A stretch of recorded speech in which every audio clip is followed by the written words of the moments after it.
memang saya juga mengambil judul tentang perkembangan otonomi daerah pasca terbitnya Undang-Undang Cipta Kerja dalam perspektif kesejahteraan rakyat. Saya sengaja ambil tema itu karena saya rasakan setelah ada Undang-Undang Cipta Kerja, daerah ini dikebiri, iya kan? Banyak kebijakan, makanya dulu pada saat Cipta Kerja baru terbit, ribut ini kan masalah buruh. Padahal yang lebih parah itu reforma agraria.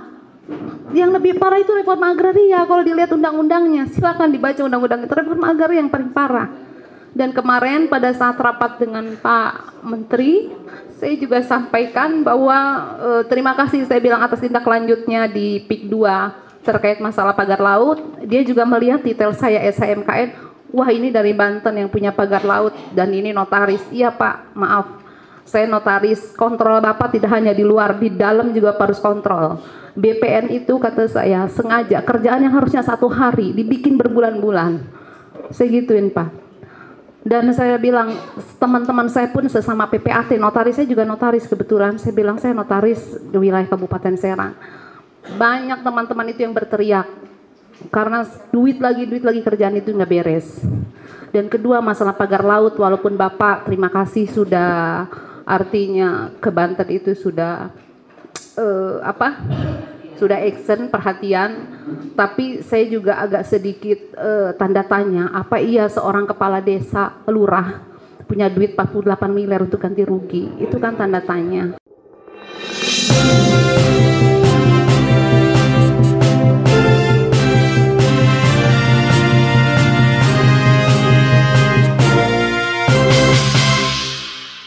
Jafar beserta jajaran yang tidak saya sebutkan satu persatu, Bapak Ibu sekalian yang hadir di sini, alhamdulillah wa syukurillah atas izin Allah Subhanahu wa taala.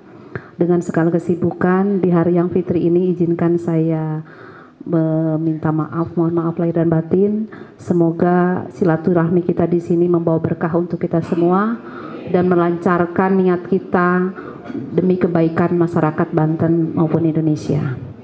Saya setuju apa yang dikatakan Pak Marwan, karena memang Pak PIK ini juga mencuat gara-gara orientasi DPD pertama kali. Pada saat saya dengar pendapat dengan Prof. Jo, ahli otonomi daerah, Juarsah, guru besar IPDN, saya bilang berbicara masalah perda. Kata saya, pusat jangan seperti malaikat. Kalau perda itu kewenangan daerah, beda dengan undang-undang.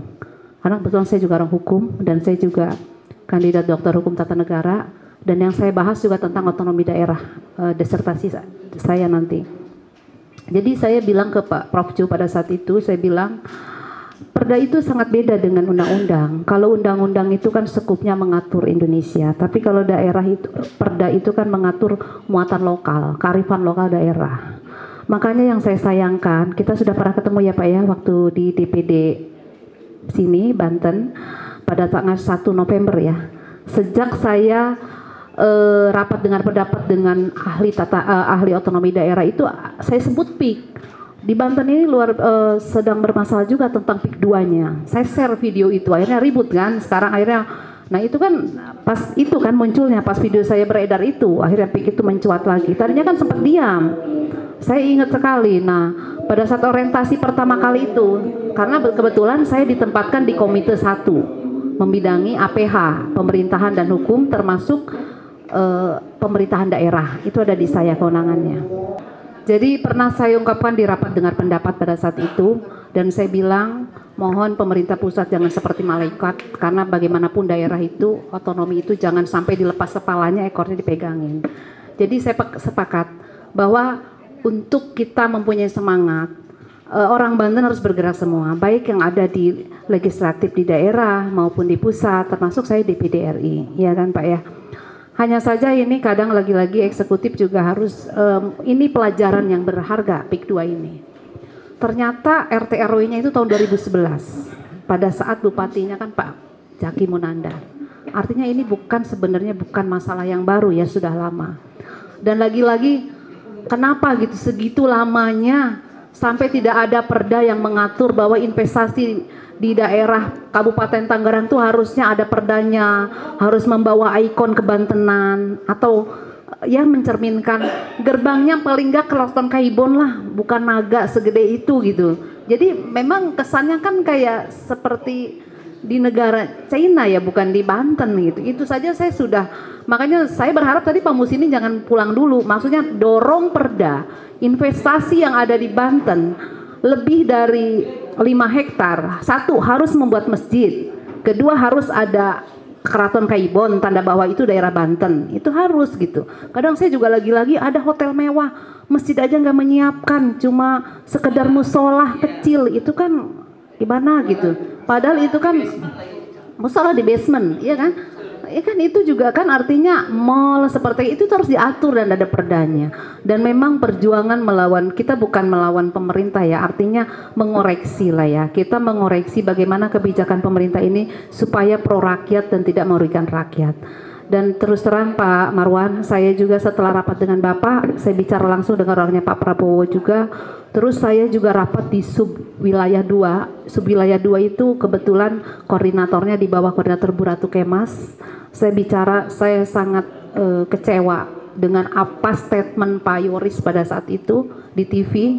Itu sangat menyakiti saya sebagai orang Banten, saya bilang.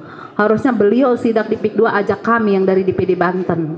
Dampingi, saya biar tahu gitu loh beliau. Dan jangan buat statement, karena bagaimanapun juga kalau pimpinan yang bicara itu membawa nama lembaga, saya bilang tidak bisa itu mewakili perorangan Bu Ratu. Sampai saya nangis rapat dengan Bu Ratu Kemas, sampai Bu Ratu tuh begini, saya paham Bu Ade, saya paham, saya sangat sedih kata saya masyarakat saya Bu, karena saya bukan katanya, tapi saya reses di Sukamulya, petani teriak ngambil ikan sampai nggak bisa di pagar lautnya. Sampai saya cerita juga ke Pak Haji Mbak ini seperti bapak saya cerita bahwa sebenarnya yang diributkan itu tidak hanya ganti rugi, tapi masalah nafkah seorang nelayan. Iya kan, itu kalau ganti rugi artinya bisa saja yang pemilik tanah itu orang kaya, tapi orang mencari ikan ini kan kehidupan mereka sehari-hari gitu. Itu yang saya pikirkan, saya bilang gitu. Itu Pak Marwan artinya saya juga di DPD RI terus sudah berjuang sebagaimana kemampuan saya, walaupun memang ending akhirnya memang kita harus judicial review Undang-Undang Cipta Kerja. Dan disertasi saya juga tentang otonomi daerah. Memang saya juga mengambil judul tentang perkembangan otonomi daerah pasca terbitnya Undang-Undang Cipta Kerja dalam perspektif kesejahteraan rakyat. Saya sengaja ambil tema itu karena saya rasakan setelah ada Undang-Undang Cipta Kerja, daerah ini dikebiri, iya kan? Banyak kebijakan. Makanya dulu pada saat Cipta Kerja baru terbit, ribut ini kan masalah buruh. Padahal yang lebih parah itu reforma agraria. Yang lebih parah itu reforma agraria. Kalau dilihat undang-undangnya, silakan dibaca undang-undang itu, reforma agraria yang paling parah. Dan kemarin pada saat rapat dengan Pak Menteri, saya juga sampaikan bahwa terima kasih saya bilang atas tindak lanjutnya di PIK 2 terkait masalah pagar laut. Dia juga melihat detail saya SHMKN, wah ini dari Banten yang punya pagar laut dan ini notaris. Iya Pak, maaf, saya notaris, kontrol Bapak tidak hanya di luar, di dalam juga harus kontrol. BPN itu kata saya sengaja kerjaan yang harusnya 1 hari dibikin berbulan-bulan. Saya gituin Pak. Dan saya bilang teman-teman saya pun sesama PPAT, notaris saya juga notaris kebetulan. Saya bilang saya notaris di wilayah Kabupaten Serang. Banyak teman-teman itu yang berteriak karena duit lagi kerjaan itu nggak beres. Dan kedua masalah pagar laut, walaupun Bapak terima kasih sudah artinya ke Banten itu sudah sudah action perhatian, tapi saya juga agak sedikit tanda tanya, apa iya seorang kepala desa lurah punya duit 48 miliar untuk ganti rugi? Itu kan tanda tanya. Iya kan, ngapain capek-capek jadi kepala daerah, jadi lurah, dia nyalon aja bupati kan gitu ya. Nah seperti itu. Nah itu juga saya sampaikan pada saat rapat dengan Pak Marwan. Dan ada lagi kemarin juga SHGU. Alhamdulillah Bapak itu SHGU-nya bekas PT The Batam Preanger di Lebak itu juga sudah habis masa berlakunya. Tapi begitu mau diterbitkan SHM seperti bermain mata antara BPN dengan PT. Saya bikin video di rapat itu, tolong saya videokan di video. Saya dokumennya langsung di share PDF, di print oleh staf ahli saya serahkan langsung ke Pak Menteri dan sekarang alhamdulillah sudah terbit SHM-nya. Jadi memang Jadi memang berjuang itu harus dengan berbagai cara, Pak. Selain kita harus ada dokumen yang akurat, begitu masuk akal, Pak Nusron, kita sama-sama orang muslim, kita nggak boleh, kata saya, menjolimi masyarakat. Oh iya Bu Ade, makanya ini saya serahkan dokumennya. Saya bicara bukan katanya, dan saya bicara bukan kata hoak. Ini saya bicara ada PDF-nya, saya print langsung saya serahkan ke Bapak. Makanya saya bikin video sampai dengan penyerahan videonya pun dokumennya saya videokan. Dan sekarang saya sudah dapat kabar dari masyarakat Lebak bahwa 2 kecamatan Lewi Damar dan Cimarga yang mana 277 hektar itu sekarang sudah dicetak hak miliknya. Dan alhamdulillah itu baru sebagian kecil perjuangan saya.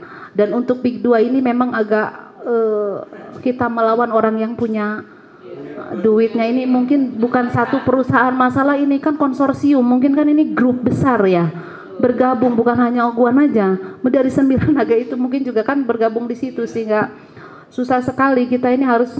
Dan ini jelas-jelas saya sih tidak memandang gini ya, kalau dibilang Banten menolak investasi, tidak mungkin ada 15.000 lebih pabrik ada di Banten. Itu kan menunjukkan Banten sangat terbuka investasi, betul nggak? Dan kalau masalah PIK 2 ini akan merambah ke Kota Serang, saya sangat tidak setuju. Lautan yang ada di Kasemen itu kebanyakan juga tanah kesultanan.